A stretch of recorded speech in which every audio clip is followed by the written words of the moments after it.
We're good. Blinking. It says we're paired. We're now streaming. And streaming. Oh, right. Okay. Any questions that came to you during lunch that you wanted to bring up?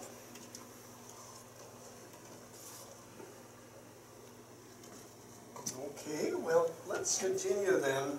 And this is the devotional part of the presentation, and I like to do this because I'm a pastor and I think it's an important thing. One of the things that we sometimes happen when we get bad news is we say, Lord, why me? Okay, and this can happen when someone gets the news that it's cancer, or someone has a child and they find out that it has a disability, or it can happen as we get Alzheimer's. And when we ask this question, God, why me? We are asking questions about God. His goodness, His wisdom, His power, and love. Now, you know, it's just a human nature to look for a reason for stuff. And so it's almost like a blame game. And so sometimes when bad things happen, we first am I to blame? If we don't want to be a person who blames ourselves, then maybe look to blame somebody else. And if we don't blame another person, we may end up blaming God.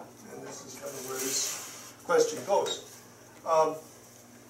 There is a question that I have put in the book and addressed, is Alzheimer's a punishment from God? And that was because when I was writing the booklet, that question was addressed to me. There was someone I know personally that was confronted with that question. And of course, what's the answer to that question? Is Alzheimer's a punishment from God?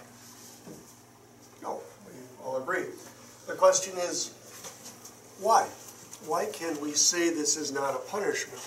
I think a lot of people would say, well, that's sort of, no, I don't know. It doesn't feel right that God would be punishing people with Alzheimer's disease.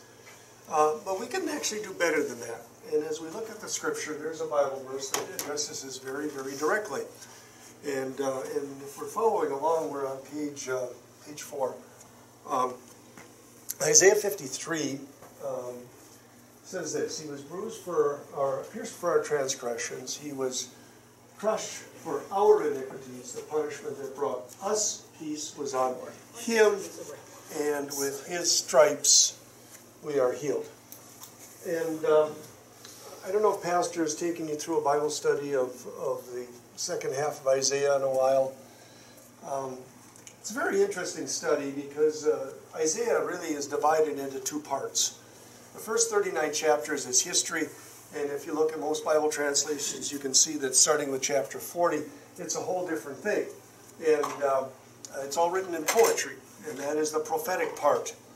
And it talks about, first of all, Israel's restoration from coming back from Babylon, and then as it transitions into this next part, it starts to focus on really the coming of the Messiah. And Isaiah chapter 53 is a great text that we use a lot during Lent as we prepare for especially Good Friday and then ultimately Easter. And it's as though Isaiah is sitting there at the foot of the cross and describing what's going to happen. And not only is describing what is going to happen, but he's describing why it's happening. And this was what's happening. He was pierced for our transgressions, crushed for our iniquities. The punishment that brought us peace was on Him. By His wounds we are healed. We call this the vicarious atonement of Jesus, where the punishment that we deserved was put on Jesus so that we might have peace. And there it is. If God's punishing Jesus, and Jesus says it's finished, it's done, right? So instead we have forgiveness. And this word forgiveness is sort of a word I was wondering about a number of years ago. And I said, what's the English word of the word forgive? And I tried to figure it out. I don't know if I landed on anything, but I finally pulled it apart, and you look at the word give, and that's something that you and I get without deserving it. Okay, now we become into possession of something even though we haven't earned it or deserved it. And because it's given to us, but it's ours, it's our possession. The word for is another matter.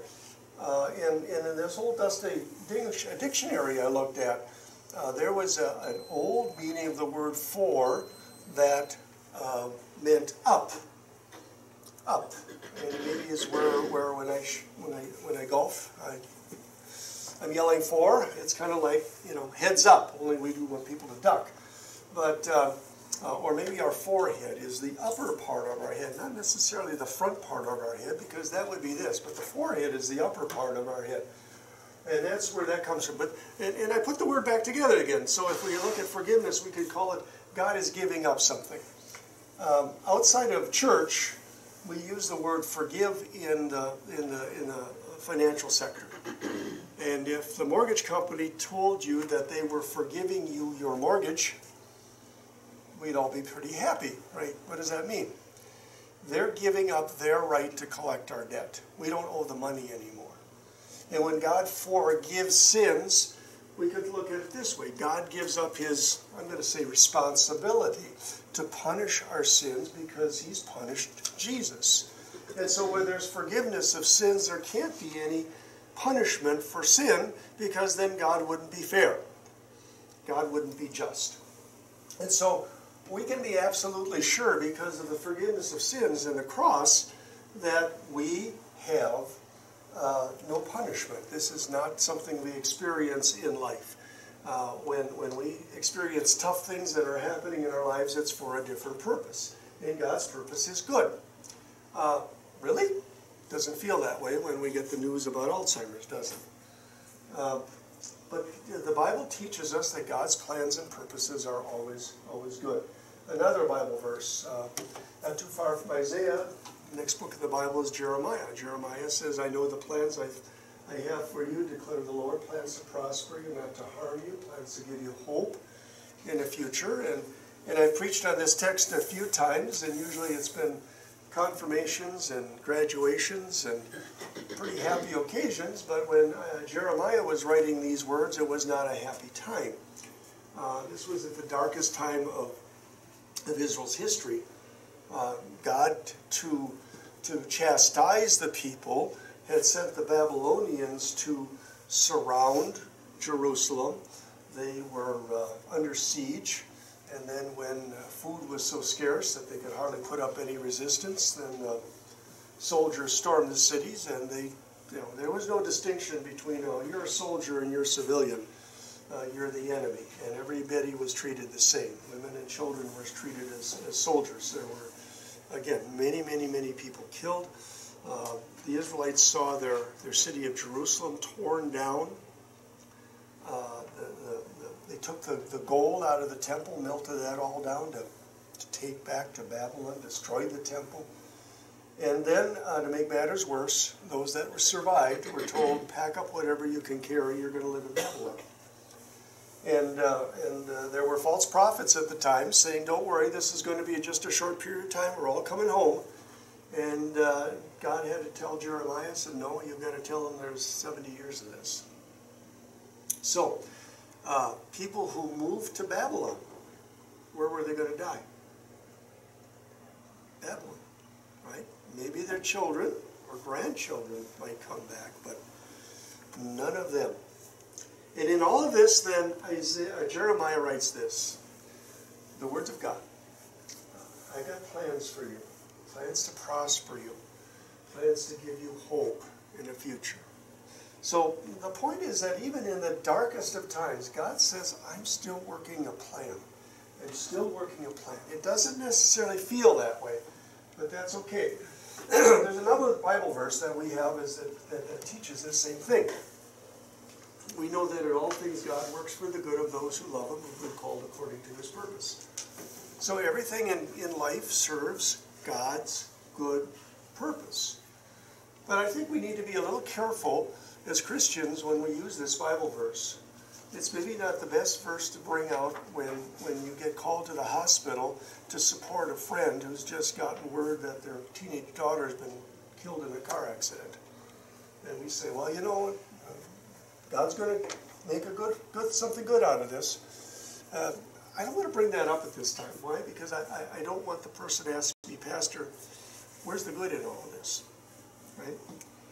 And the friend I'm trying to serve doesn't need me to go and say, I don't know. It's not the time for that, right? Instead, we want to be supportive, and we want to assure our friends and our fellow Christians, we're going to be here for this, you in this. We're going to help you. We're going to support you. God's going to help you, support you. We're going to get through this. So we got to be careful with this verse, because I don't think this verse necessarily promises that we're always going to see the good, especially not right away. And we want to keep this in mind. God's purpose may not always be obvious to me, especially when we first get traumatic news. Truthfully, the passage doesn't make the promise that we're ever going to see the good, that this is going to be clear to me. It may never become obvious to me. Maybe it will after time. I think of things that I've experienced in my life that were very traumatic, and I couldn't see, well, the Lord did some positive things through that too. Okay? Maybe it's for my personal development. St. Paul talks about how tribulation works patience, and patience works character, and character works hope, right? We fudge the translation a little bit. Tribulation builds our patience, patience builds our character, and character helps us to put our focus on the hope we have in Jesus, because the word hope in the Bible is always that firm assurance that God is going to give us blessings in the future. And that's ultimately what God is asking us to do when he says, in the world you get trouble, but take heart, I have overcome the world. We know that heaven is going to be a place where it's not worth comparing to anything that we've had, those tribulations and troubles on this earth. And that's what he wants us to know. So God may be developing us as individuals. The other thing is that sometimes it's maybe for someone else's benefit. My early ministry, and maybe you don't know this, that Pastor Loudy's grandfather was my circuit pastor in Topeka, Kansas when I started out in 1979. And he was down in Wichita at the time. And so Don, I learned a lot from Don. And but and one of the things that Don endured when I was there early on is that was your uncle that passed away from cancer. Young man in his 20s, and I remember Don always telling us, I said, well, I've got one home. I've got one home. And always very, very positive about the loss of his son. It's probably one of the most difficult things to endure, is the loss of your children. And Don did that with tremendous confidence in God's goodness. But I digress. What I was going to say is that when I started as a pastor, and you visited somebody in the hospital, chances are they were in a double occupancy room, right? Remember those days? And I've had more people tell me this as I visited them, and they say, Pastor, I don't know why I ended up with this heart attack that landed me here in the hospital, and open heart surgery and all the things that we went through here. But I do know this, that when you came and you had your devotions over here, my roommate was really paying attention. And I've had so many members tell me, maybe that's why I needed to have this heart attack right now. Is that for Joe or for Josephine in the next bed? You brought the Word of God and they listened to it. And maybe that's what they needed right now. So sometimes God works that way too, for somebody else's benefit, that these things happen. But God says it's always serving a purpose. One of my favorite stories, and it's just one of these stories, but it talks about a gentleman that loved tapestries, and he collected tapestries, and he went to this tapestry shop, and he said to the owner, "You've got the most beautiful collection of tapestries I've ever seen." And the owner said, "Well, you haven't really seen the best one." And he said, well, what's that? And he said, it's that one. And the building was designed so that there was a stair and a landing and another stair, and then first floor or second floor goes around, and then there's another set of stairs to get up to third floor. And so there's this big square, so at the bottom you can look up and you can see the ceiling of the building 4 stories up. And from the posts around this staircase, there was this huge tapestry that was hung. And the man said, that looks ugly. It's just horrible. And the shopkeeper smiled and he said, "Come with me." And he started walking up the stairs. And then he looked down on the tapestry. He said, you're right, that is the most beautiful one of all. And maybe that's a good thing for us to keep in mind about our life. Every time we ask about God's plan, we are always seeing it from the bottom side up. And on a tapestry, the bottom backside of the tapestry is knots and threads going all over the place and loose ends and all sorts of things that just don't look very good. God sees it from the top down. He sees it from the front side. And there it makes perfect sense. And that's where we're left right now. But we still have the confidence in our God that He's putting together all of this for our good. When I was in third grade, I went to a little Lutheran school out in the river, along the Rock River in Wisconsin, and we learned the 23rd Psalm. And I had this all figured out when I memorized, "Goodness and mercy shall follow me all the days of my life." And I was bound and determined that God was going to make me a fire chief, and I was going to be President of the United States. And in my third grade mind, this was certain, because goodness and mercy is going to follow me all the days of my life, and this is what I wanted. Of course, God is going to give me what I wanted. Well, I never became a fire chief, and I'm kind of glad I'm not President of the United States, if you know what I mean. But in my third grade mind, I had that misperception that God was going to make me healthy and wealthy and wise. That's what He does for Christians. But that's not how God really shows His love. The Bible says that God shows His love in this, that while we were sinners, Christ died for us. There's the proof of God's love. Not in the physical blessings. I mean, He does provide physical blessings. But the real proof is there on the cross. If we ever doubt God's love, that's where God was pouring out His wrath on Jesus, His Son, because He loved us that much. And so there is where we want to put our focus. Jesus died and rose again, that through faith in His promise, we're going to be with Him in heaven. And if I really had paid attention to the Bible verse, that's what it says. "Goodness and mercy shall follow me all the days of my life, and I will dwell in the house of the Lord forever." God's goodness and mercy has an eternal purpose that's far greater than me being fire chief or President of the United States. Far greater than God giving me the health and the wealth and the wisdom that I wish I could have. God wants me in heaven with Him. And if you think about it, it's what St. Paul talks about too. He says, "The Lord will rescue me from every evil attack and bring me safely to His heavenly kingdom." That's what it's all about. So to Him be glory forever and ever. Amen. Any questions on this? It's the way I like to start the afternoon session. If not, let's talk quickly about legal and financial. And I do spend a little bit of time on this because it is, first of all, one of the things I do for the Lutheran Home Association is I help people with estate planning. And so I do some of this, or at least will guide people through this. The second reason it's important when it comes to Alzheimer's and dementia is that people with dementia will reach a stage in their life where they have incapacity.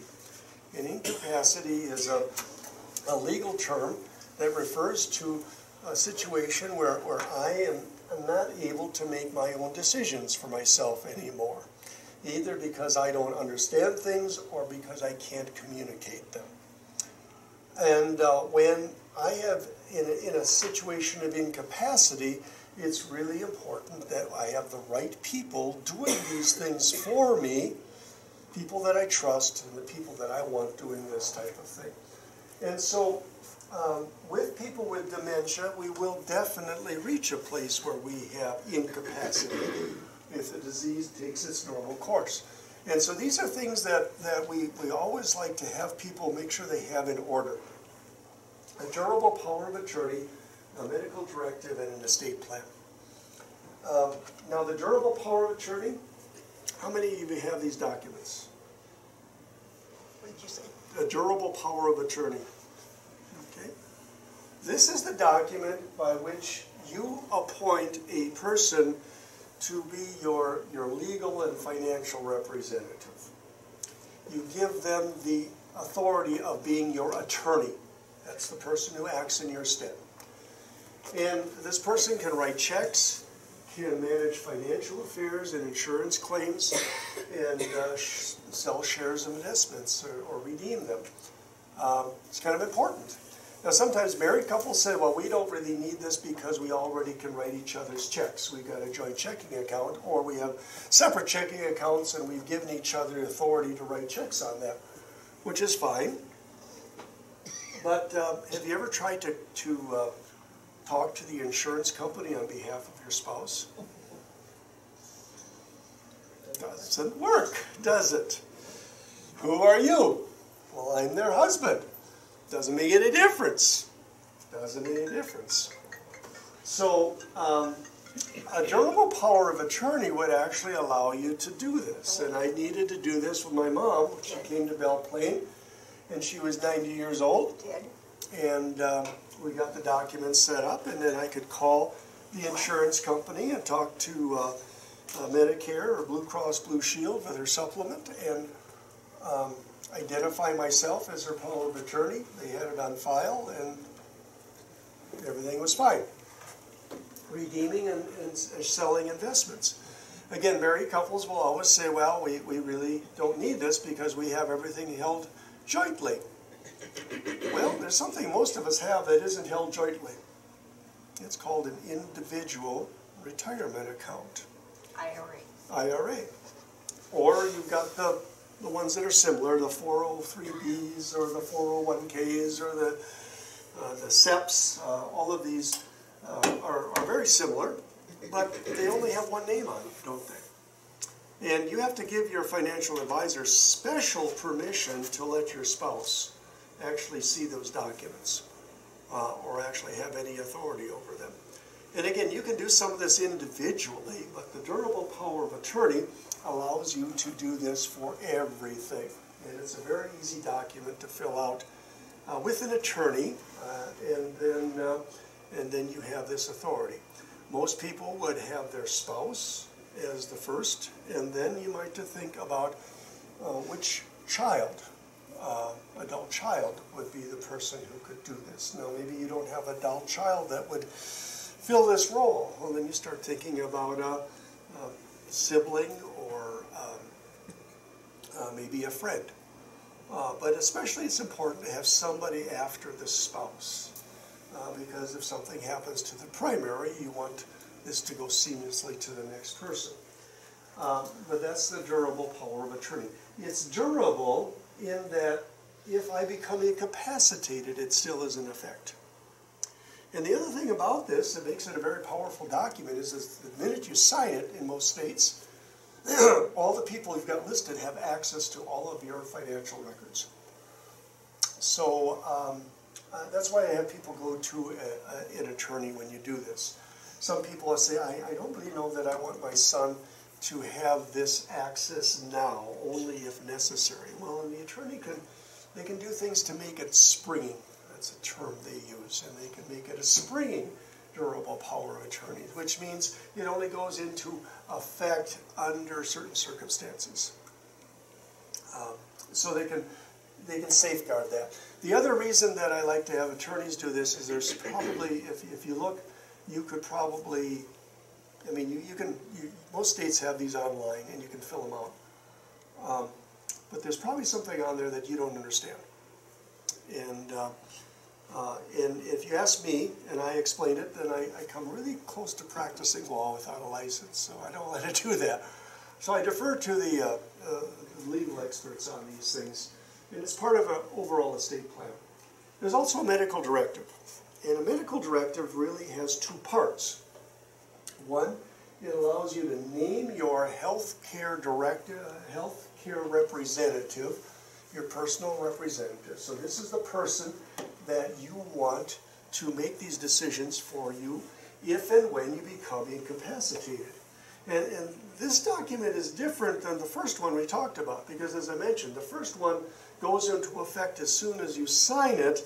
This one only allows your healthcare representative to make those decisions when you are incapacitated. So if I go in for surgery and I am under anesthesia for 10 hours, I'm incapacitated. That's when I want my healthcare representative making those decisions. If I come out of the anesthesia and I can make my own decisions, it all falls back to me. And these documents are very, very helpful and important. Now, truthfully, in a hospital setting or you visit with your doctor, you can communicate a lot of this orally. But you do run into those situations once in a while where there's an accident, and so my son gets notification that well, your dad has died and your mom is in a coma. You know, there's a question as to whether the hospital can even start to share information with the kids. That's all these privacy acts. Yeah, and I'm not gonna criticize them because they're important. The Hipaa Act says that people with a medical need to help you have access to your information so that they can do their job. But they're to protect that information. They don't take it out to the community. They don't share it with their families. And that's why you can't even have a medical professional share it with family members without permission, because you don't know, as a medical professional, you don't know the family situation. And if someone says, I don't want my family to know this or that, then you've got to honor that as a medical provider. And we deal with this all the time in the nursing home, and June, you've dealt with this as a nurse, and you're just safeguarding people's privacy. So in order to make it clear to your doctor and the medical professionals who they should talk to, that's why this document is important. Because it names that healthcare representative and gives them, the medical people, a waiver to talk to the people that you want to. You can also express all sorts of wishes. Now, in the back of the booklet on page 45 is sort of a summary of where I think most Christians would agree. There's a little discussion of our faith in Jesus. In 1, 2, and 3 talks about our life as a gift of God, the problem of sin, the beauty of God's salvation. And then point 4, I believe that God takes life by his decision, therefore I reject any attempt to lengthen my life when it's clear that God intends to take it. And then I also reject any attempt to end my life when God would sustain it, regardless of a possible diminished state of quality to my life. And so we kind of cover the two ends, the two extremes. There's a place in the middle for sanctified Christian judgment as to how we would want our life-sustaining measures taken when we are especially very, very near the end. You can go into all kinds of detail. Some of these questions come from another document out there. It's called the 5 Wishes. So if you really want to go through the process of outlining what you want done and what you don't want done, that document does a pretty good job of it. I also just want to share with you, be careful as a Christian, because those documents and a lot of things that are online come at this from the standpoint of, it's all up to you. What do you want as an individual? As a Christian, we have another question to ask, don't we? What would God want? What would God want?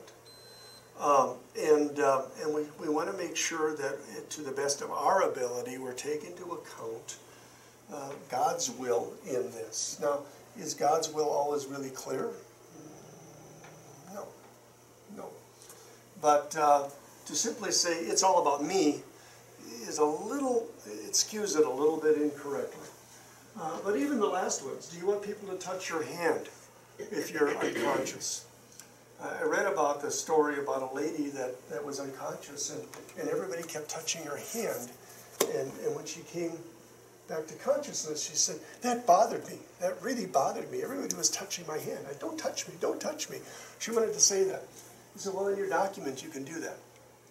Because normally when I visit someone that's unconscious, I do touch them to make them aware that I'm here. But if she didn't want that, I wouldn't want to do that. Maybe sometimes we want to write out what we would like our loved ones to hear. There's a place to put our Christian testimony to our children and our grandchildren, and at a time of real trauma. So these are all things you can do. Now, like I said, this is the basic right here, is that you make sure you do the healthcare representative. And I've had people that get hung up on this because they don't know what to say. Say, don't worry about that. Just do this. Name your healthcare representative. And you don't have to go into detail. And that's one of the challenges of this, is that some of this is so hypothetical, especially when you're young. You said, how should I answer this question when I'm 35? Or maybe I feel uncomfortable doing it. That's okay. Just name that individual. Truthfully, I'm trying to get my youngest son to do one of these, because he's single, and he shovels snow, and he gets up on roofs up in Colorado and moves snow off of roofs. And I said, look, if you'd ever be in the hospital, who's going to know? Because he's of age, and the hospital has no idea who to contact, and under certain circumstances, we would never be notified. And if that happens, then the hospital is regarded, they have to follow their protocol for all of his treatment if he's unconscious. There was a situation where a student at MLC got injured and was at HCMC up in the Twin Cities, and the staff was stuck.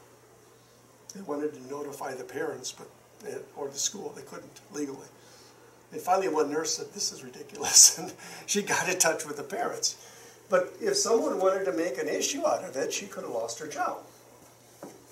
So those are the things. Now, again, with Alzheimer's and dementia, probably this isn't going to be the major thing.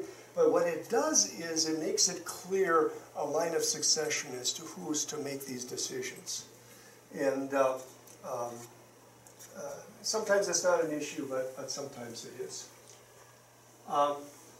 The other thing, as I mentioned, it has the Hipaa release, and those are important here too. And finally, the estate plan. It's very difficult for a power of attorney to make any changes to an estate plan. And so, as people are getting into this, it's important this thing is set in place and does what you want to do. Attorneys will tell you that a bad will is worse than no will. And some of us has wills that we drew up 40 years ago, and they just don't apply today. Yeah. When you're talking about all these legal things like this, do you ever do, is this ever a place for guardianship or conservatorship? Or are you only looking at... Do I do it? Well, does that ever come up in where people might be declared guardians or conservators versus power of attorneys or power of attorney for medical? Well, rarely in situations of dementia do we go that route. If you have someone with the legal authority and the one who can make the medical decisions, that's as far as we need to go. Now, we had a situation where a family moved into our assisted living, and the administrator did what we always do, is to encourage people to have these documents in place. And they said, well, it's not a problem. We have time. Dad's dementia isn't this bad. He can still, do this later on. Well, then he had a stroke. And so the only way the children could get the ability to take care of his legal needs and financial needs was to go through that whole guardianship process. And so had they gone to an attorney for $50, they would have had the document in place. This way they had to hire an attorney to represent their dad and another attorney to represent themselves. And then the probate judge is the one who determines this. So you got to go to family court. And the judge may require that dad has to be brought into court. And then you kind of hope that dad is not having a really good day that day, because the judge might say, hey, he's fine. So this saves that. The other issue where we run into guardianship is with adults with special needs. And again, I will work with attorneys to help families to get those set up. But we do that more through our work with Hope residents and our people with special needs is where we work with that. Again, I'm not an attorney and I don't write wills and I don't do these documents. I do help people with the medical directive. I do have some copies here. This is from Christian Life Resources, and you can download these off of their website. But some people prefer to have me just walk them through it, and we do these, and these can be signed either in front of a notary or a couple of witnesses. These things are done. The state of Minnesota, state of South Dakota, they make it as simple as possible for these to get drawn up. And I know in Minnesota they made it a point when I went to a class on this.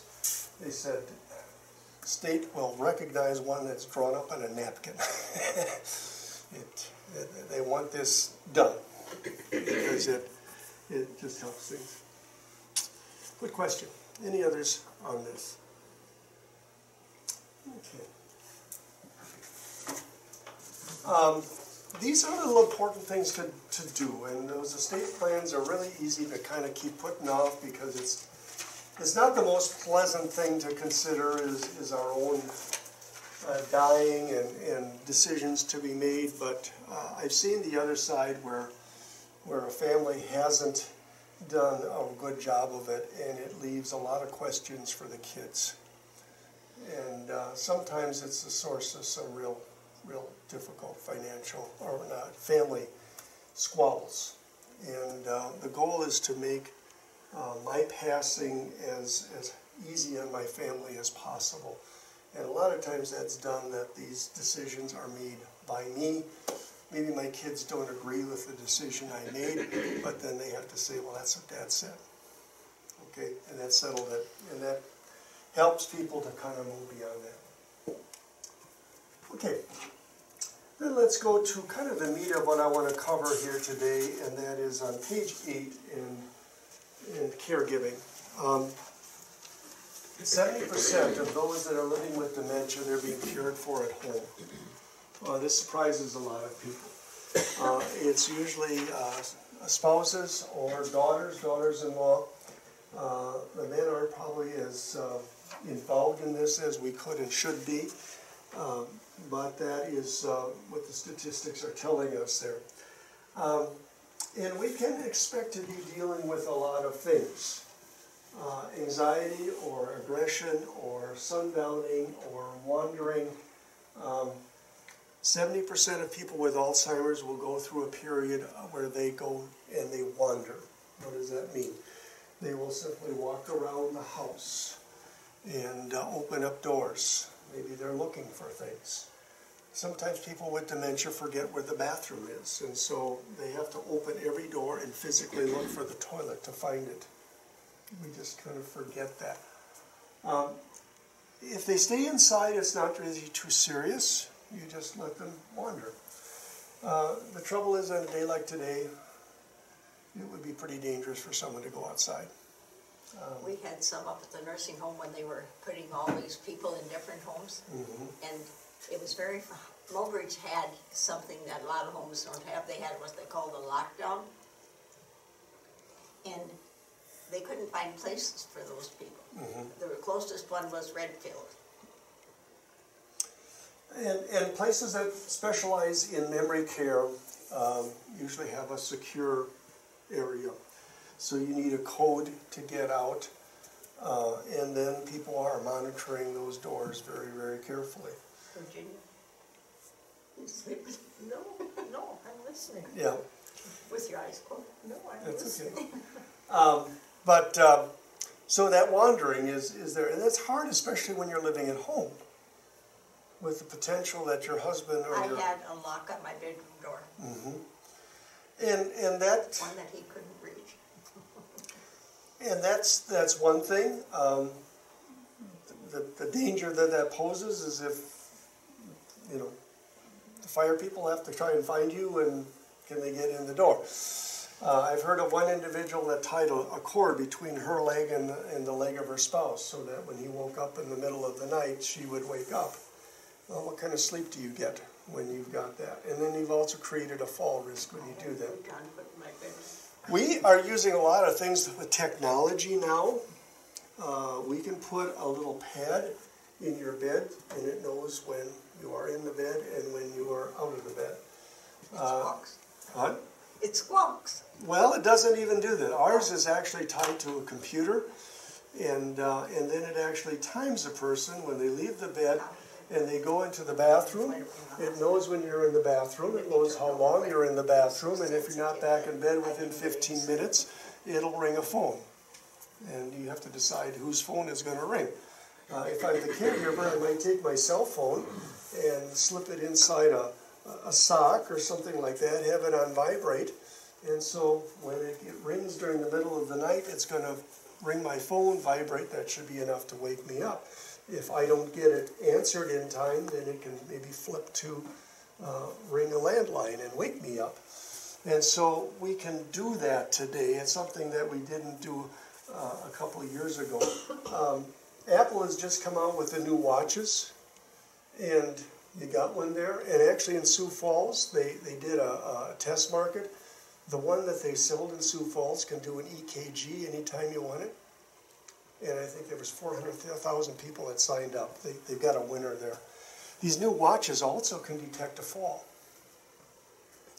And you don't have to push it and say, I fall and I can't get up. And because they're connected to cell towers, you don't have to be at home. You could be in the parking lot of the grocery store, or you could be at church, and the EMTs will know where to find you. So we're getting a lot better with the technology, and that's helpful. Can I share one other story? Some people told me that their dad had dementia. He was living on the farm, and he was always going to do what he always did, which is go out and check out the farm every day. So you couldn't keep him in the house during the day. And what the daughter did is she gave up her Labrador, because that lab and he were just close. So they gave him to they put the tracking mechanism on the dog collar. And they knew that the dog would never leave Dad's side. And more than often than not, the dog could lead him back into the house. And if if something ever happened, if he fell, he couldn't, the dog would be there. They could find the dog. And I said, that's pretty good.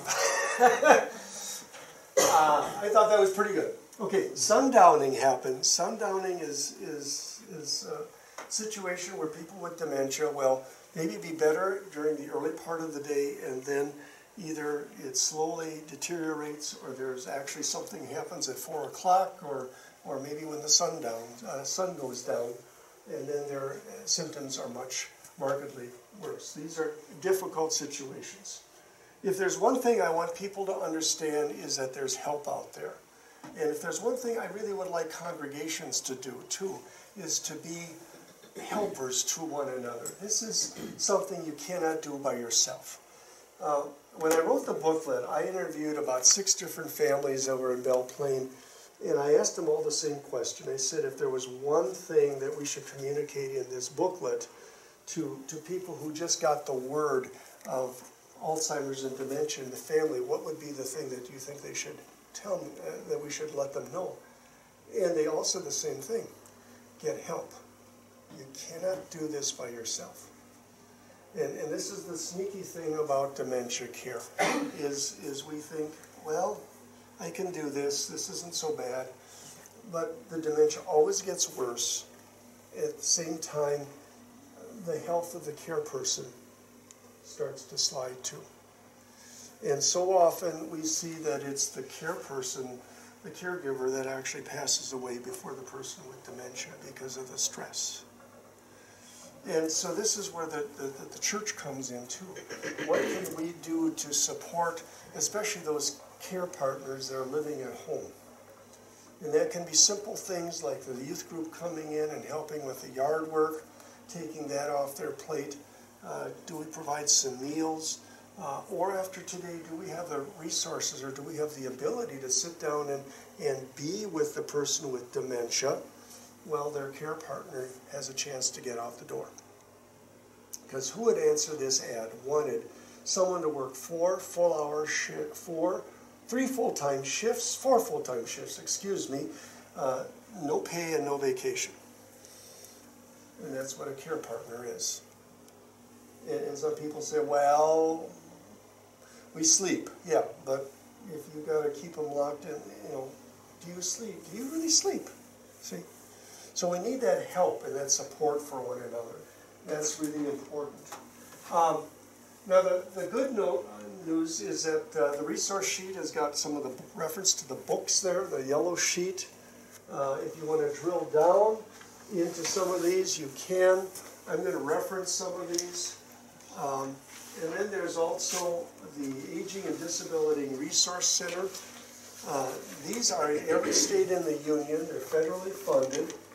And the one for Mulbridge is, you connect with that number, 855-642-3055. And I discovered that the county or these aging and disability resource centers are fantastic places to go for help. And they connect you to services. And that varies with different locations. If a gentleman has served in the military during a time of conflict, they're likely eligible for aid and assistance benefits. And I saw this being used in a place in Rapid City. Well, I'm going to come back to it. But that was a tremendous resource that I never knew about. So there's a lot of things that are out there. It's just that people don't know. And so this is kind of a good local number to call to get started. The Alzheimer's Association is another good resource. And there's a lot of other good, Alzheimer's groups out there. Alzheimer's Association is probably one of the most well-known, and I'm not trying to say they're the best.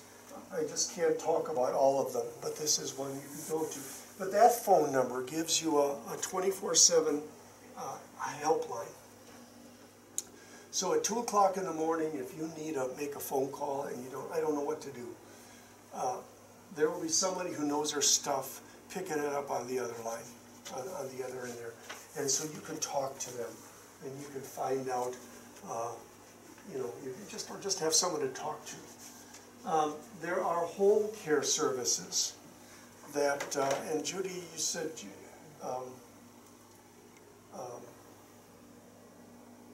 you're doing some home care now? Right. I mean, there's two things actually in Mulbridge. There's home care services, which is Atlanta here, and then there's also the hospital has a home health that goes in those. And so you're doing the nursing side of it?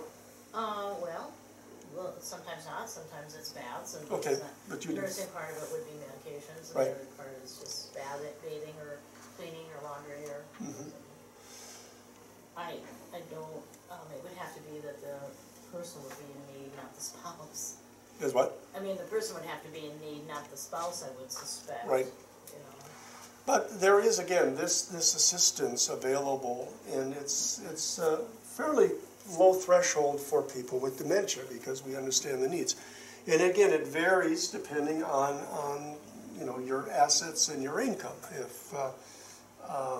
But most states, if you are below a certain level, will provide some home health. In Florida, they will provide 8 hours a week, pretty much automatically to anybody. I don't know if that's a federal program, that's a Florida program, but that is there. I know my dad and my mom, my dad had a catheter, so there was some home health that was provided, paid for by Medicare.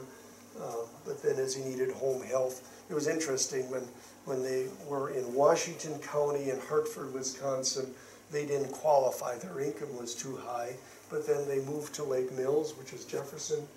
And since the average income was higher, they got under it and they qualified for some home health services. So these are there and they're available for people with dementia. Again, it varies and you just have to figure out what's there.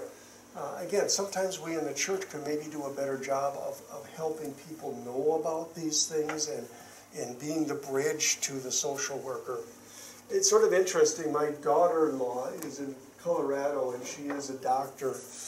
And the first thing she hired, other than her receptionist and somebody to draw blood, was she hired a part-time social worker before she hired an RN. And she said, with the number of people that I work here that need to get connected into services, I've got to have somebody here to do that. I can't do this as a doctor. I don't have the time. I need a social worker. So if I'm going to really provide good health care to this person, I need to get them connected to the services that they need. And that's a social worker's work. And I thought that was kind of interesting. And I thought, too, as she and I had this discussion, especially with dementia, that's a very important person to get families connected to the services, because this is the gap in our system, is connecting people to what's out there. Adult day services, it used to call this adult daycare, but then people always have pictures of the little playground equipment and things like that. Adult day services it's the same principle though, where you drop a spouse off usually at a place and they're cared for during the day and then you pick them up at night. And I'm going to circle back again to what I saw over in Rapid City.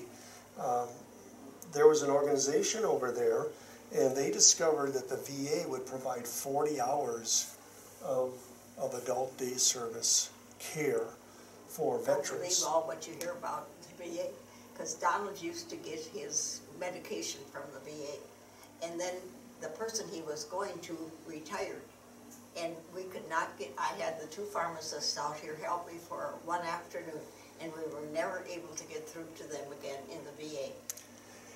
And this is a problem. It is not consistent, I will grant you. Well, the VA has been in such a muddle the last. Yeah, and it is a muddled thing. And I can't help you with, I do know these things are out there, and I do encourage people. But you can't always get to the right person.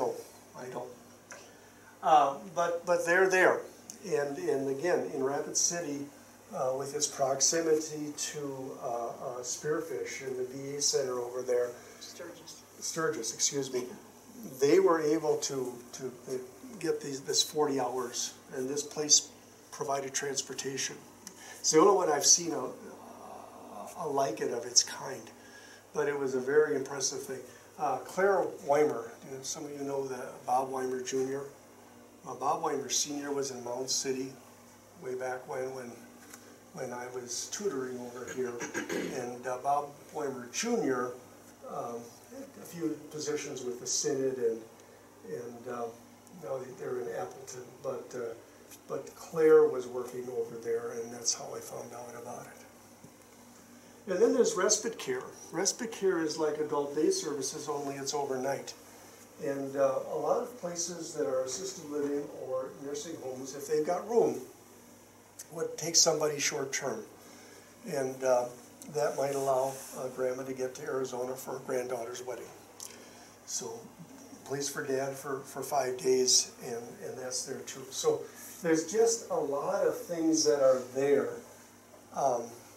And I want people to know they're not alone. The other thing is that we should be very careful with correcting people. As the disease advances, it's harder and harder for people to understand things. That's because short-term memory.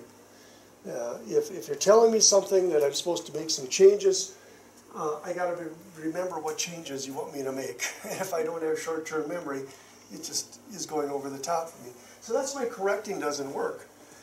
Even as I talked earlier about the challenge of having someone help you with a story, how aggravating that is.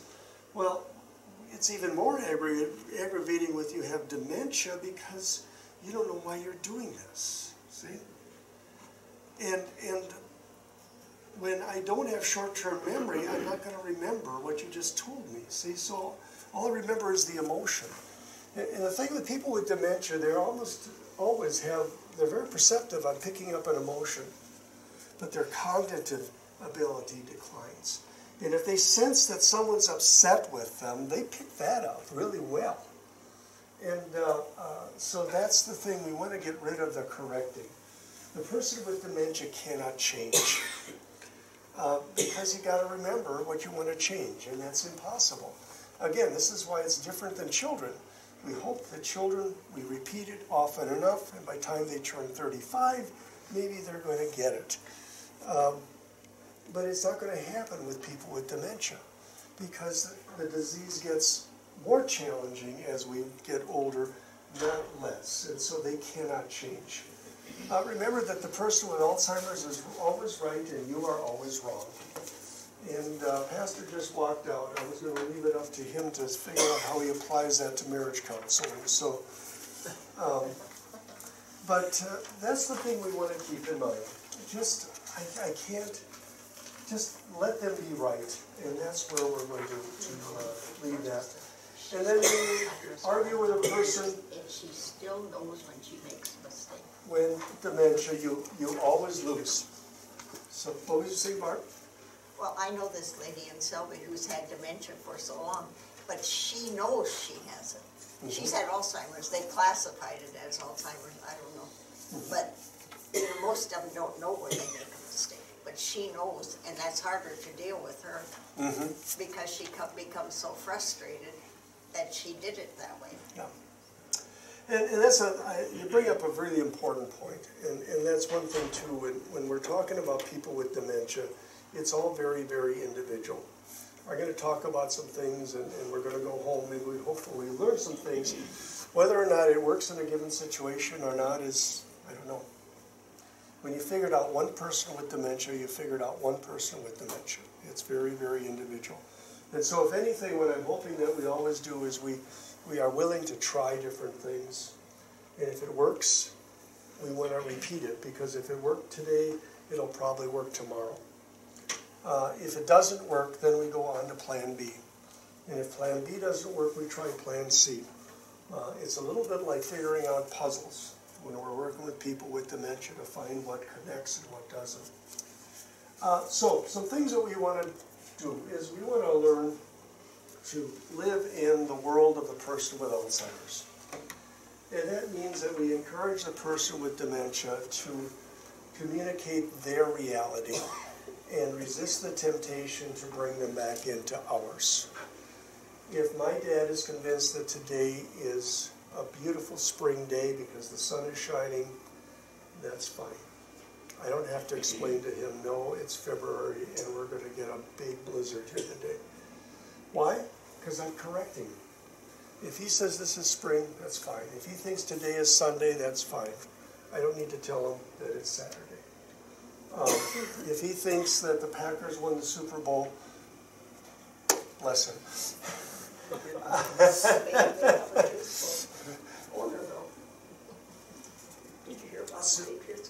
So we're living in their world and letting that happen. Another way of putting it is to live in the moment. And what we've been in trouble with those Minnesota Vikings. What? We've been in trouble with those Vikings. I know. The other thing is live in the moment, and there's a neat story that goes with this. So that there was a couple that lived in Milwaukee, and they moved out to either North Carolina or South Carolina to take care of her mom, and she had Alzheimer's, and so they moved into mom's home. They moved their family, gave up their jobs, everything to take care of mom, which was very wonderful. But it wasn't going very well because the daughter and the son, they were trying to correct her, and there was this conflict. And so one day the daughter got on the computer and was looking for an answer. She came across this phrase, live in the moment, and it really connected to her because she and her husband were improv actors. And improv actors are the people, if you've seen the show, Whose Line Is It Anyway? An improv actor is given a script on a postcard. You are at a picnic and there are ants. The rest is up to you. And so this is usually comedy, and the actors just act off one another. And they have no idea what the other person is going to say, and the other person doesn't know what we're going to say, and so that's how they are taught, is to live in the moment. So she went to her husband and said, we can do this. It actually worked better for the husband than it did for the daughter, because there was a little baggage between the mother and the daughter. That's still some conflict. But the mother-in-law didn't recognize the man as her son-in-law. She just thought it was this young guy that was taking an interest in her. And she thought that was pretty neat. And so one day she's looking out the window and she says, I see that the monkeys are back. Well, what do you do with that? Well, what he did was this. He said, a little early in the season for the monkeys to be back, isn't it? And she said, yes. And then he said, are they out there now? And she said, no. And he said, well, if you see him out there again, let me know. Okay, I want to catch one. And she got this puzzled look on her face, and says, yeah, I'll catch one. We'll put a little diaper, and we can let him run around the house. And she says, oh, you can't bring monkeys in the house. And she laughed. So here's the thing. We could, say, Grandma, there are no monkeys in North Carolina. That would have been correcting her. But instead of just going with the flow, or instead, he went with the flow, and he got her to a place of peace and safety. And they had fun with it. See? So, what were they that she saw? Isn't no that idea. called aphasia? It could very well have just been aphasia. It was just that she saw something. But that's the goal, is to live in the moment. Or go on a journey. Think of it as when you visit a person with dementia, you're going to a place and you're going to maybe a different time. A lady from the Alzheimer's Association once said what she likes to do is to ask people, what is your birth date? And most people with dementia will be able to tell you that they were born on February 3rd, 1937. She said the next thing she does is she asks them, how old are you? And when they say, I'm 42, well, she says that's a clue. That's also typical of people with dementia. They can't do the math. And if they say they're 42 when they were born in 1937, she says, there's a clue. If this lady is 42 and she asks me, where's my son? That's a whole different question than the person who's 90 years old living in the nursing home asking me, where's my son? So if I'm visiting this person in the nursing home, they say, where's my son? And I say, well, he was here yesterday and he's going to be back on the weekend. If she's 42 and she's saying, where's my son? Who's she thinking of? She could be thinking about her teenager. So what do you mean? He was here yesterday, he's not going to be coming back till the weekend? He never told me he was going to be gone. See? So it's a whole different question when we think about it from her perspective. And the lady from the Alzheimer's Association said that I'm 42 is often a trigger as to where they are. And if she says, where's my husband? Well, she's 92. I might say, well, he died 20 years ago. Now, is it wrong to tell somebody that their husband died and went to heaven? Depends on the response you get. I was supposed to tell this one lady that he was home mowing or something like that, and I didn't enjoy lying to this person, so I would not do that. Okay. And I really got reprimanded for not lying to this lady. Well, and here's where I go with that question.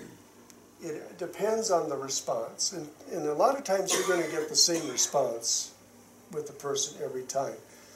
If we're upsetting that person by telling him your husband died and went to heaven, And we might be upsetting her by telling her that. Because it's, for her, it's like, what do you mean? I missed his funeral. Or how could I forget something like that? And if this is troubling to her, we don't want to trouble her. And truthfully, when I had this discussion, because I have the same question you do, am I lying? And I had this discussion with my administrator, a good Southern Baptist, and he said, Pastor, if you as chaplain would go in there and be telling this lady that her husband died and upsetting her, I would need to report you to the ombudsman for verbal abuse. For what? Verbal abuse. Verbal abuse is anything that I say, even if it's true, that's upsetting to a vulnerable adult. But I figured in my own mind, if they would have told her that from the day of her husband's funeral, Maybe. instead of all these other stories, he's on a trip, he's mowing, or he's working in the garden, I would have thought that would have maybe stuck with her. That was my reasoning. Well, if it isn't sticking, then it's you got to figure out where we are today. And it's living in the moment. And that's living in the moment. Because if I'm 42 and he's mowing, then I know he's safe and I'll see him again. And that's perfectly that's the right thing to do. People say, I know sometimes CNAs or nurses tell me, we call this therapeutic lying. And I don't like that term. I said, you're living in the moment. Call it that. Well, I think at one time we were taught always that you don't get into their world. And I think over the years that whole piece of psychology is left, and we're left more like what you're talking about now, is you do live in their world, and you get into their world, and you just let them live there, and then that's the responses you give to them. You don't try to correct, because it's worthless. Well, and this is a lot more actually fun and enjoyable, and you get people into a safe place. That's the goal. And if you think in terms of going back in time and going to a different place, because that's where they are, if Dad is on the farm and the heifers are out, I need to tell him, hey, Dick's got this under control. My brother Dick is, I just say, he's just going to get him in, and it's all taken. That works. If that works. It does. And I would say in the experience I've had, that works, that calms people down when you're in their world. You just go with what they've said, and then calm them down. But these things that the other CNAs were telling her, they didn't work either. Okay. Well, you got to find something that works. And if A doesn't work, you go to B, then B, you got to keep trying different things. Just let it pass. And then finally you find something that works, then go back to it. But often he's at work, or he's doing something, or the child is at school, is probably a good place to start. Because then mom knows that they're safe and we're going to see them again. People with dementia too will often have a difficult time when their loved one leaves, because they don't know where they went. And they get nervous because they depend on it. So the book back there called Contented Dementia, she says maybe you should try saying, I'm just going to the bathroom. Because when our loved ones know that we go to the bathroom, well, we like some privacy. So that explains why we didn't take them along. And then 2, they know we're going to be back again. And then you're sort of using the short-term memory loss as a way to help them understand you're gone, because they'll maybe just forget that you're gone after a while. That's kind of the hope. Doesn't always work that way, but that's sort of the hope. Again, we want to resist the temptation to correct. We also want to be careful with questions. We want to make sure we ask questions that people can understand and will be able to answer. If you've ever taught Sunday school to little kids, and they've got a new visitor there, and you want to include that person, you give them a question that they can answer. Maybe it's a yes or no question that all the other kids are, oh, we can answer. No, but we want to let this new person feel part of the group. And the same thing with a person with dementia. So in a nursing home, you would say, would you like to wear the red top today or the green top? We don't want to say, what would you like to wear today? That might be too difficult. Or we ask yes or no questions. We do something called dementia-friendly training, and so we would teach people in a restaurant to ask for the beverage order.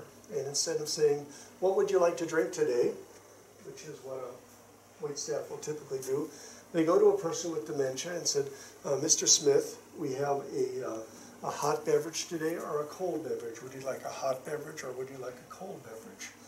He says, I want a hot beverage. We said, well, I have coffee or I have tea. Okay, and he says, I'd like coffee, regular or decaf. Would you like cream? Would you like sugar? And the idea is to let the person with dementia actually make the order in the restaurant rather than having the care provider doing that for them. Because that's what we do for little kids, isn't it? And we want to resist that temptation to become the parent of the person with dementia, because that's going to get them upset. They're adults. They're my grandfather. And so I want to give them the dignity of being my grandfather. They're my dad. I want to give them the dignity of being my dad. And let them be able to have that independence. We sometimes do redirecting, and this is something that is taught in every nursing home that I've ever been associated with. And that's basically what you and I did when we took our kids to church and they weren't sitting still.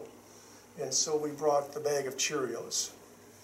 And so we sort of kind of distract them from what they want to do because they want to go scooting underneath the pew. And so he said, here, we've got some Cheerios. And I had fun with this because I would put a Cheerio in there and then I'd make my son peel the fingers and then I'd put it over here, but before he saw it, I would work it over to the other end. And so he's looking for it, and then he would almost find it, and then I'd close my hand, and then he'd peel on this one, but then I'd work it to the other side. I could make 20 Cheerios work for the entire sermon. But that's redirecting. In the nursing home, we would say, oh, I see you're upset, but I'd like you to look at this magazine. Or if somebody goes out the door, instead of saying, hey, you can't go out the door, we'd say, you know, I just brewed a fresh pot of coffee. Why don't we have a cup of coffee and then we'll go outside? Or at Hope Residence, where my wife works, we have some people and they're just wandering all over the place. And we've learned with this one individual, he wants to go out the door. So what do? They go out the door. He steps out. It's cold out here. He wants to go right back in. Much better than saying, Bob, you can't go out the door. No, let him go out the door. He's satisfied and it meets his need and we go back in. You see, or sometimes he'll go around the block. He says, no, I got to come back and get a coat. Okay, but you intervene. You change the conversation. I'm sorry to hear that, but you sure look nice in this sweater. And you kind of use the short-term memory loss as a help to, change the subject. That's basically that. We want to strengthen memories that are good ones. And I talked about this to a group of owls in Mankato a number of years ago, and a lady said that her brother had a kind of dementia, and he was just really angry all the time. It was just a disease. So she took the family photos and did some scrapbooking, and she took all the wonderful memories that they had as family, and she put it in this book. And she said, here, John, let's take a look. And sure enough, as he started to look at the different pictures, his mood would change, and he'd be smiling at the end of the book. She said what was really interesting is that as the dementia wore on, all she needed to do is come into the room and take the book off the shelf, and his mood would change. And we both agreed what a wonderful tool, and also let the staff at the nursing home know, let them in on the secret. Because truthfully, people with dementia will often, they'll forget the details, but they'll remember the emotion that's associated with something.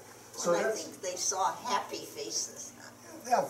I think that's what. Yeah, and then he remembered the book, it just made him happy. So that's what we want to strengthen. Another thing we could do is a memory. Maybe I would go and visit with my father-in-law, and I'd say, Harold, I remember the day that you and I went fishing over at Whitlock. And remember we had the horrible wind and these horrible motion, and we had motor problems. And I'm hoping what he's going to do is pick that up and say, yeah, but then we anchored off that point and we caught a limit of walleye by 10:30 at night, 10:30 in the morning. We had 8 fish and a stringer of 35 pounds, which is pretty much a true story. I hope he would have that memory. And I hope that by me bringing it up, he'll pick up the rest of the story. Because if it does, then what am I doing? I'm reinforcing that memory. And as his dementia continues to advance and other memories fade, this is one that we can always go to because it leaves him in a good place. See? So that's what we're trying to do. So we strengthen those memories that are going to leave people in good places. If a story is repeated, take time to listen. This is what Barb was talking about a little bit before. And somebody says, I don't know what to say. Well, just be there. You're giving them the gift of the presence. The other thing is some people say, I don't want to listen to the same story 20 times. And I'm going to say, why not? I bet you we've always been, all of us have experienced it where we visit somebody and they kind of go on and on about something they're really interested in and we're not. I tell people though that, like with my husband, I say, if he makes a mistake, I make mistakes too. And he has an injured brain. I'm supposed to have a healthy brain. So why are you condemning him? That's right. Let's just give them the dignity of listening to their story. What? Just give them the dignity of listening to their story, just like we listen to lots of people sometimes, or we listen to people, and we're not particularly interested in their passion for the Minnesota Vikings. Couldn't care less about I'm a Packer fan, all right? Ooh. Serious face. See? Or let's do it this way. I'll be kind. I come to you and talk on and gush about the Packers, and you couldn't care less about the Packers. But, okay, I'll just listen to him talk about the Packers.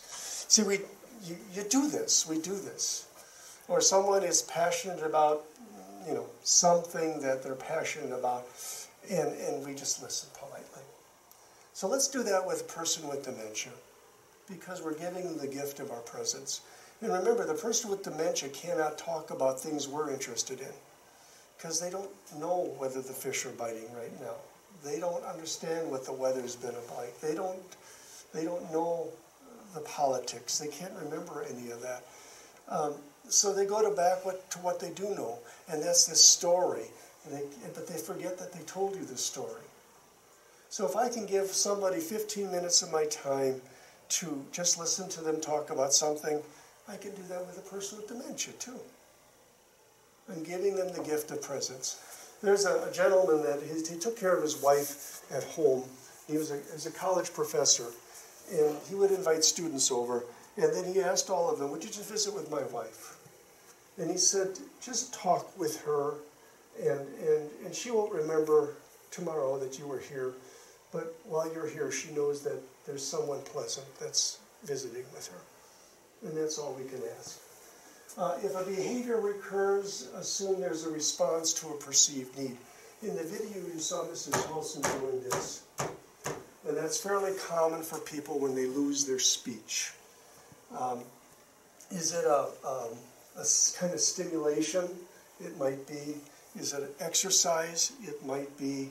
Is it something that they like to feel or like to listen to? It might be. We don't always know.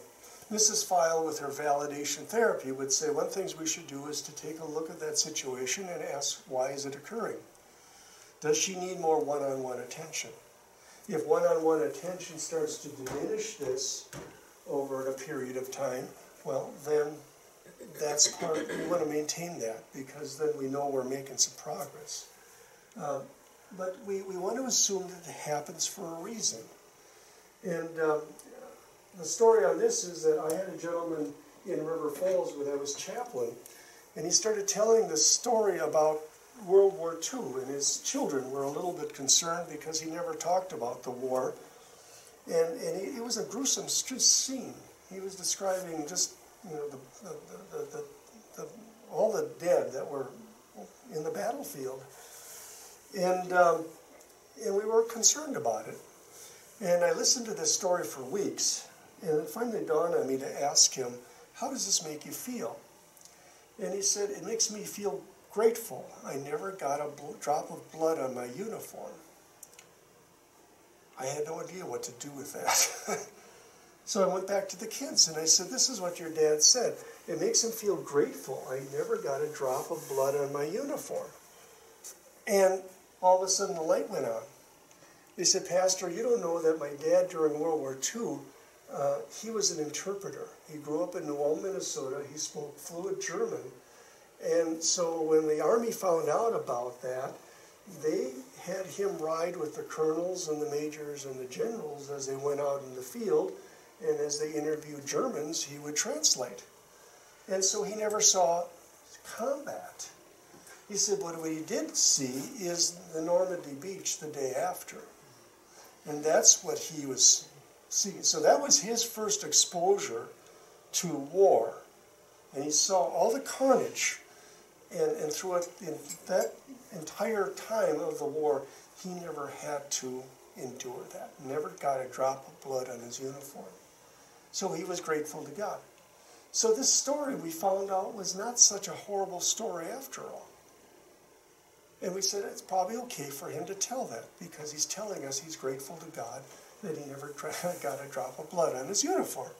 And this is his way of communicating that. And so that's it. So we listened for what is the need. He had a need to tell people he was grateful. So let that happen. We look for the physical, spiritual, emotional needs that might be expressed and do our best to meet them. I want to talk a little bit about validation. And before I do that, I want to talk a little bit about mourning. When we go into mourning, we often think of someone has died. And when we mourn, what are we doing? We are feeling our loss, aren't we? When a loved one dies and goes to heaven, that's not so bad. So why are we as Christians, why do we mourn? We miss for ourselves, really. We are mourning for ourselves. And that's typical, okay? And back a while back, the Kubler-Ross model, she wrote this book on, and she said this is what people go through when they mourn. Either denial, or anger, or bargaining, or depression, and hopefully acceptance. And then there's other books that were written that identified 7 aspects and 9, and there's all sorts of different subtitles to this. But I think that when people get older, we mourn more than people who have died. We mourn the loss of lots of things. We could have people that are suffering grief and mourning because of the losses that are caused by the disease. Maybe we know people who have lost their sense of hearing. Do they sometimes get angry? Yeah. Well, that's a mourning response. Are they in denial? You know, there's something wrong with this clicker here. The TV doesn't work very well. You've gone through that, right? He said, no, Dad, your hearing is just getting bad. No, it isn't. The TV is all wrong. So you run into that. Sometimes we might be upset because we're losing control. Hard thing for people to give up sometimes is the use of the automobile, isn't it? And that's because we lose control. And truthfully, try taking the keys away from your teenager. What do we see? Denial? You know, I can't believe nobody takes the keys away from their kids anymore. You're so old-fashioned. Or there's anger, or there's bargaining. He says, well, I know I can lose it for 2 weeks, but how about if you take it away for 3 weeks so I can go on this date on Friday night? So you got that. Or depression, or they just, slam the door and turn up the music in the room. This is just a human response.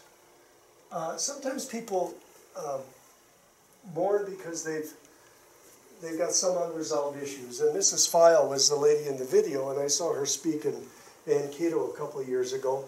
And she told a story about a lady that she and her husband had life all pretty well planned. They had some money. They were all well educated. They had careers lined up. They were going to have their family and then travel the world and live exciting lives. And then her husband died suddenly and left her with these 2 little children. And she did the best she could to raise them. And what she found is that the kids never appreciated the sacrifices that she made for them. And as a mother, she kept this all buried all of her life. And then when she had dementia, it just all came out. And she became very, very bitter. And she said, you know, this was a lady that might benefit from some cognitive behavioral therapy, which is probably the therapy that works for most people. And truthfully, it's the therapy that most Christian counselors will use. And you can find a lot of biblical parallels to what the Bible says in cognitive behavioral therapy. But she said with a person with cognitive loss, you can't do cognitive behavioral therapy. So what do? She said we validate. We validate. What does that mean? We look for the emotions that we see and we just reach out and say, I see that you are sad. And how she started the video, we started out with this morning. Mrs. Wilson, I see you are sad. I see a tear here. Are you sad? That means the world to her. Why? Because everybody in the nursing home, they're walking past her all day, and now somebody just sits down and takes notice. I see that you are sad. I see that you are sad. Are you sad? You're smart, you know. This is just a human response when people notice. See, that's the validation kind of starts with. You just look for the emotion that you see, and then just express it for them. It means that if we think it's a misperception, that's okay. We just identify the emotion, and I just sense that you're upset. I see that you're happy today. I'm so glad that you're happy. See, that's validating. It's just giving some connection there. It's important that we touch. That is interesting. And Mrs. File does a good job in there. I never was comfortable with touching people on their cheeks, like she did in the video. I just don't think that's me. And I would always do this. And I was visited with it, and my administrator and my director of nurses and my social worker, and said, I'd like to do more touching of our people with dementia. And I got their blessing to do that. And we agreed to do it in public areas as much as possible. Well, touching is a very good thing. Yes. And what I try to do is I would extend my hand, palm up, and see what kind of response I get from Barb. And if Barb doesn't give me any response, I take it back and I go and I try it another time. Next day I come there, I extend the palm up, and I'm waiting for Barb to reach out her hand.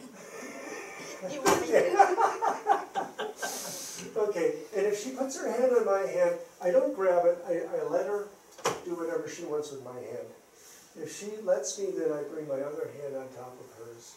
And you will hold her hand. And I'll hold it that way, but I'll let her direct me as to how she wants to hold my hand.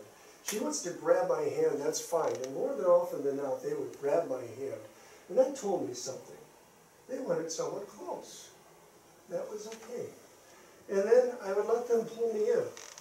And sometimes they would grab me by the shirt and pull me in. And there was a time in my ministry where I would move. And I said, no.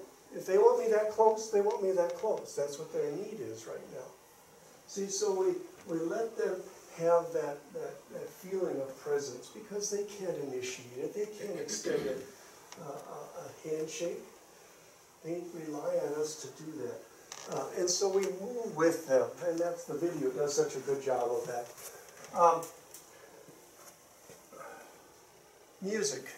And we've kind of started with this. And you talked about Silent Night and Jesus Loves Me. But I didn't mention, Silent Night was always in German, because that was from her childhood. That's right. And the other thing about Silent Night and Jesus Loves Me is there's repetition. And I'm convinced that songs with repetition give the person with dementia a chance to think about and get ready. And when we get to Stille Nacht, the third verse, they might be with us when they had to think about it. See, so we're giving them, excuse me, we're giving them the opportunity to speak. I used to call this muscle memory, that we get back to things that they've learned so well. This is why the Lord's Prayer works.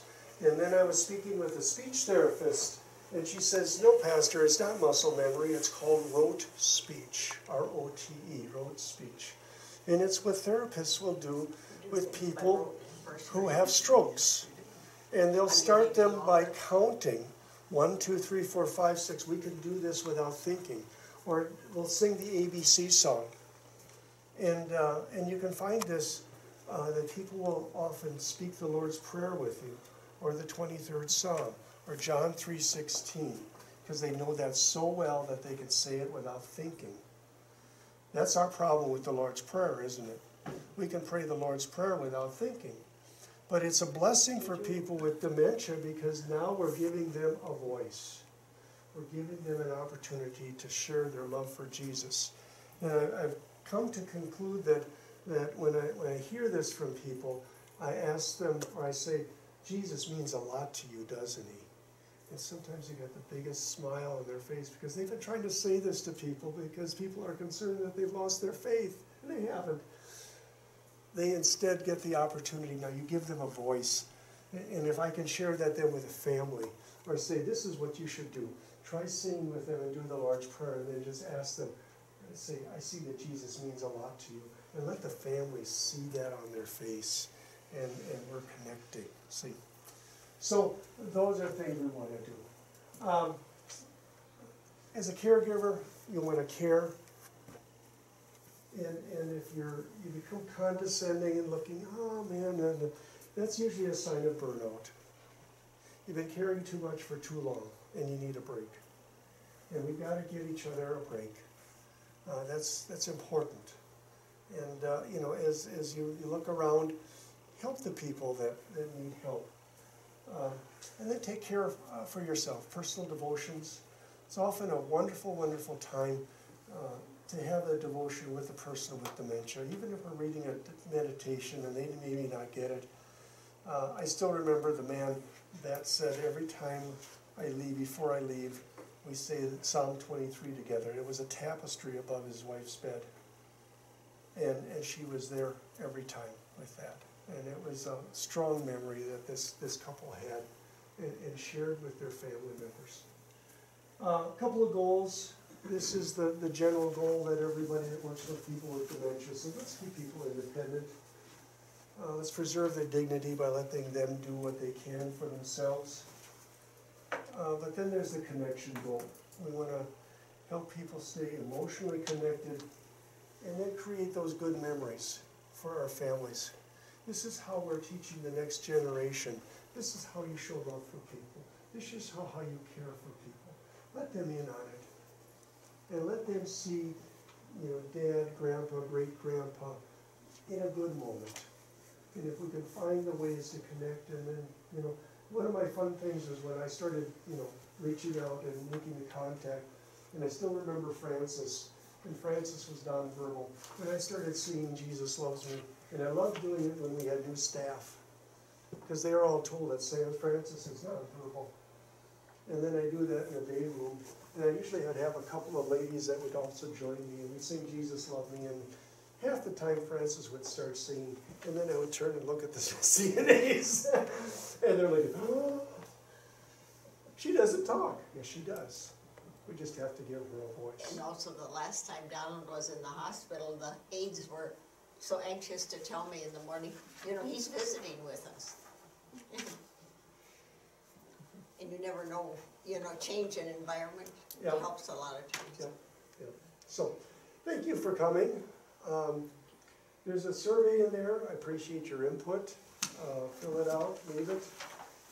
If you would like an email with links to a lot of the things I talked about here, I can send that to you. If you'd like information from us or like to visit a little bit more, check that box, the last box. I'd be happy to visit. I could bring it in the morning. Okay, let's see. I'm half asleep. Okay, sorry about that. This is my nap time. All right, and thank you for coming. If you want to visit some more or you have some more questions, I'd be happy to take them right now. Again, I just walked off camera, didn't I? You're okay. So any other I am great on that. any other questions? Well, thanks for being here. Thank you. Thank you.